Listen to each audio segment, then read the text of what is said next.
Midleton Very Rare Irish Whiskey. Is this worth splashing out on? Stay tuned for the Whisky Whistle.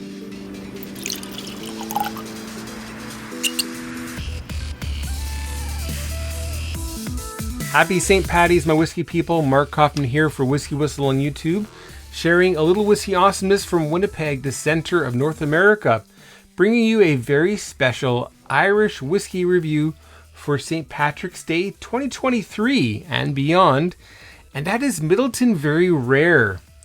And you might not recognize that bottle if you're a recent joiner on the Whiskey Journey, pardon me. This is the older shape of the bottle. This is from 2016, and that's the third bottling that the Master Blender Brian Nation made, which is kind of neat. This is a blended Irish whiskey. It's a blend of single pot still Midleton whiskey and single grain Midleton whiskey, all from the same place, the Midleton Irish Distillery. It's 40% ABV, as I think I mentioned. Let's get that poured. This is a blend of whiskeys from 12 to 25 years, dating back to 1991. And that was a hefty pour. Yes. So we're going to be checking out a few things here. Of course, we're going to taste this whiskey and check out the nose, the palate, and the finish. We'll do that neat with no water added, and then with a few drops of water, and see how that changes things and if that's recommended or should you stick to it neat. And after that, we'll talk about whether this is a whiskey that you should be grabbing to enjoy with your whiskey buddies, or with your spouse or your parents or whomever. Also, is this a whiskey that you should be checking out as a potential collector's bottle for those that are into that? I'm somewhat a collector of whiskey for future consumption, but I digress. Now, we're going to check out the color. First of all, let's see what that looks like. So we have something very kind of like 24 karat goldish, perhaps a little bit of amber. And you should know that this most certainly has color added, E150A. If you're not sure what that is, please check it out. It's called Spirit Caramel. It's basically burnt sugar. It's a foreign color. It's not natural. Since it's not that dark, and given the fact that we have 12 to 25-year-old casks here, probably not very much is used, especially that this is a smaller batch. I don't know what the number of bottles per year is, 10,000, 20,000, 50,000, who knows. A nice color to look at, but keep in mind that it's not all natural. Okay, how about the legs? The first legs are very brisk, owing to the fact that it's 40% ABV. But if you watch closely, and you can see all my fingerprints there too, but you'll notice that there are secondary legs that really come down nice and slow. You can see that happening right there, and over here. And so telling you that, okay, there is some substance here. Obviously, the slower the legs, the better for mouthfeel. But anyway, this is very nice. All right. We'll get into the nose right away. Don't forget to subscribe to Whisky Whistle. Hit the little subscribe emblem right over here, somewhere right around there. Subscribe to Whisky Whistle. Become a Whisky Whistle subscriber. You'll get notified of future Whisky Whistles in your inbox. If you want to do a little bit more than that, and if you're enjoying Whisky Whistle, check me out on Patreon, patreon.com/Whisky Whistle. And by becoming a supporter on Whisky Whistle on Patreon and joining the Whisky Whistle crew, you'll get your name in the credits at the end of videos like this. You'll also get advanced viewing, about 24 hours of my future content, my future whiskey reviews and other whiskey-related, spirits-related content. You also get shout outs on live streams when those happen. And you'll be able to get a Whisky Whistle Glencairn glass beyond a certain threshold. And t-shirts eventually. This is a prototype. Let's check that nose out, shall we? It's very oak forward. But it's not like today's bourbon, which is super in-your-face, oak-forward flavors. This is subtler. If we have any virgin oak casks here, there'll be very few. We've got mainly ex-bourbon casks, American oak ex-bourbon, and I believe some American oak ex-sherry casks here. Honey. Some raisins kicking up in there.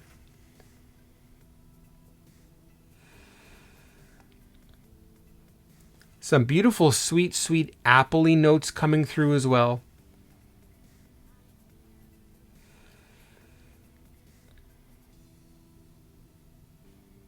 A hint of ripe pear.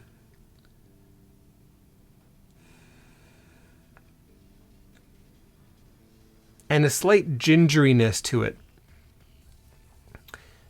With that oak forwardness, I expect there'll be a little bit of astringency on the palate. Let's see how we do there.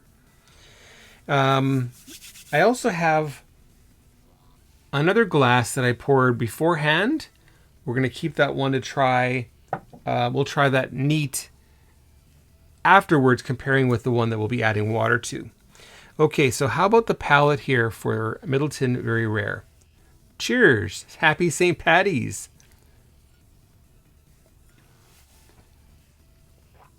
Oak flavors, vanilla, the orchard fruits. A lot of raisins kicking through here. It's got a waxiness to it. Vanilla. Some sort of milk chocolatey type of something happening here. Super prominent vanilla. Wow, the dried raisin, the raisin note is quite strong on the palate, more so than on the nose. And it's kind of telling me that probably we have nice old single pot still matured in sherry casks, blended with younger single pot still in ex-bourbon. And then we have the single grain whiskey from Midleton Distillery, aged in relatively inert third, fourth fill, fifth fill, ex whatever casks, probably ex-bourbon casks. Probably, again, 12, probably more like 15 or 18 years for that single grain whiskey. That enough time that it gets a little bit of a leathery note and has lost its very, very sweet, intense, sharpish. I don't want to say the word sharp, but the single grain whiskeys at a younger age can be very cloying, to use a British term, cloyingly sweet, just like sickeningly sweet almost. But not here. No.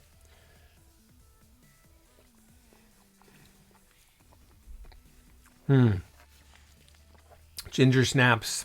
Again, the vanilla. Apple is still there. Lots of raisins. The finish is almost a mirror image of the palate. You're not getting as much oak, however. Waxiness, the raisins, the orchard fruits, the vanilla, the ginger. It's all there. And that's like a good minute, maybe even 2 minutes of a finish. Let's get some water added. We'll add about 8 drops. 1, 2, 3, 4, 5, 6, 7, 8. That's half a milliliter. Okay, let's see what's going on here. Now, with water, I'm serious. I mean, I don't want to say everything changed, but it's quite different. The intense oaky notes, they're subsiding. And you're getting a little bit more fruitiness, more vanilla, more leather.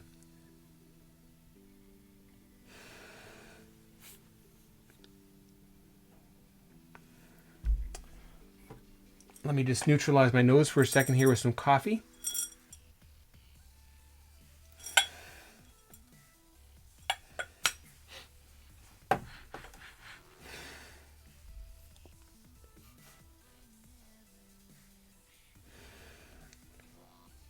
Yeah, those really, really deep red apples.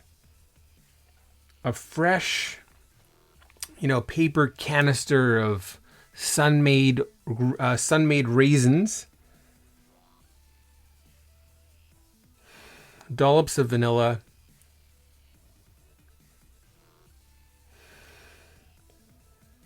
And then some just more generic dried fruitiness coming through as well. And I want to compare that to the one without any water.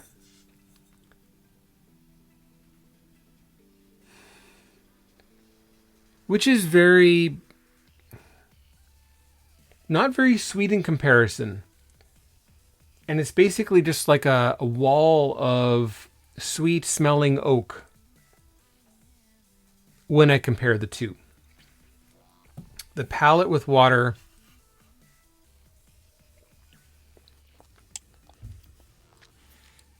even more raisins coming to the foreground. More vanilla. Especially those two. Even the finish seems to be more intense with water added.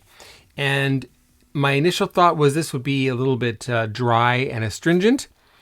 And it really, really isn't. It has just enough astringency to balance the sweetness, which is ideal. I want one more sip here.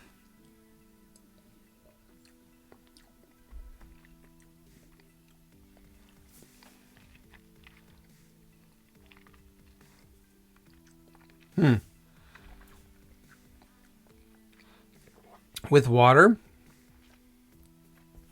now I get access to the single grain whiskey. And again, my guess is we're talking 15, 18 years. And it's just adding that uplifting sweetness that activates, that supports some of these other flavors in this blend.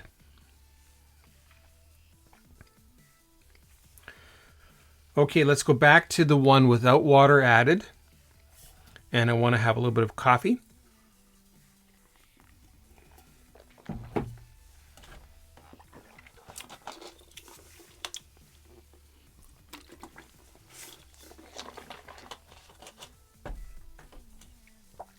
All right, so here we go. Again, super subtle nose. A little bit of leather, lots of oak.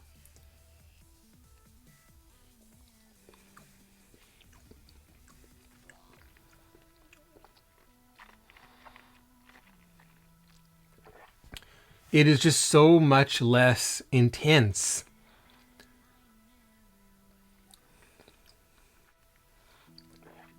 Funnily, again, I don't notice the single grain whiskey here as much. However, the whole experience is just muted. It's like trying to listen to the orchestra outside the building. I mean, you can get a sense of what's happening, but you can't really enjoy it to the full.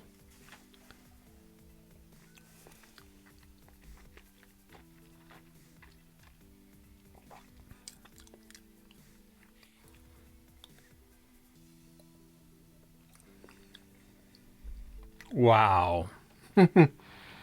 Just kapow. Some great intensity here.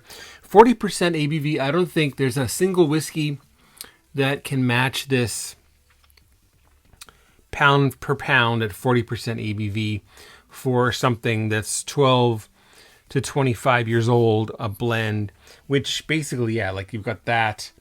You've got some Dewar's, you've got some other Scotch whiskeys, blended Scotch whiskeys. Anyway, so that's nice. Really, really great. Let's get on to the Whisky Whistle whiskey score for Midleton Very Rare, the 2016 edition. What is that going to be, folks? It's going to be 89 out of 100. You heard it, 89 out of 100 is the Whisky Whistle whiskey score for Midleton Very Rare 2016 edition. So, is it worth getting as a whiskey lover to crack open the bottle and enjoy it with friends? $240. Let's say you're wanting a nice Irish whiskey. Could you find something better than this? You might be able to, but funnily, it's going to be hard to find. Like Bushmill 16. I don't know if it's going to be better than this per se.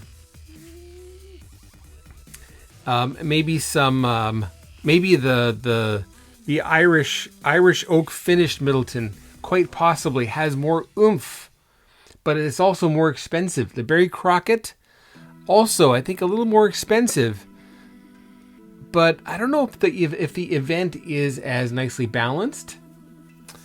So it's a tough call. If you are whiskey promiscuous like me and you like Scotch whiskey, Canadian whiskey, bourbon, etc., $240, you will be able to find Scotch whiskey, single malt Scotch whiskey, cask strength single malt Scotch whiskey, up to about 18, 20, 22, 23 years of age that might surpass this in enjoyment. But if you're looking for a Midleton, if you're looking for the big brother to Jameson, this is essentially Jameson, but the big brother of it. Definitely, if you're a Jameson lover, if you're an Irish whiskey lover, you probably want at least one bottle of Midleton Very Rare. And what if you're an aspiring collector? I mean, should you be looking out for these things? First of all, should you grab a 2016 bottle for about $800 US and up? And I would say no. That ship has sailed. But what about new bottles? So you can get the 2022 edition, about $240 Canadian. Perhaps, if you really want a nice Irish whiskey, that might be good. Get a case, enjoy one, keep the rest. But it's hard to get more than one bottle of these things these days. So, I don't know what to tell you, but it could be fun to collect Midleton Very Rare over the period of a decade or two. And then eventually you're going to have just this amazing exploration you can do in the future. If you're someone like me who does collect bottles, but not to necessarily resell, but rather to enjoy in the future. So that's my 2 cents. What are your thoughts on Midleton Very Rare, the 2016 edition, or any other edition you've tried that you enjoyed? Which is your favorite edition? Do you like the new bottle? Do you prefer the old? I think I kind of like this one. It's a little more classic. Maybe that's just my old age kicking in. But looks like I've got my night set up for me here. That'll be a nice end of the evening for me. So from Mark Kaufman here at Whisky Whistle, I wish you a very, very happy St. Patrick's Day. Be careful, take care of your friends, take care of yourself, look after your health, and drink lots of water. Have lots of fun, okay? Take care, folks. Bye-bye now.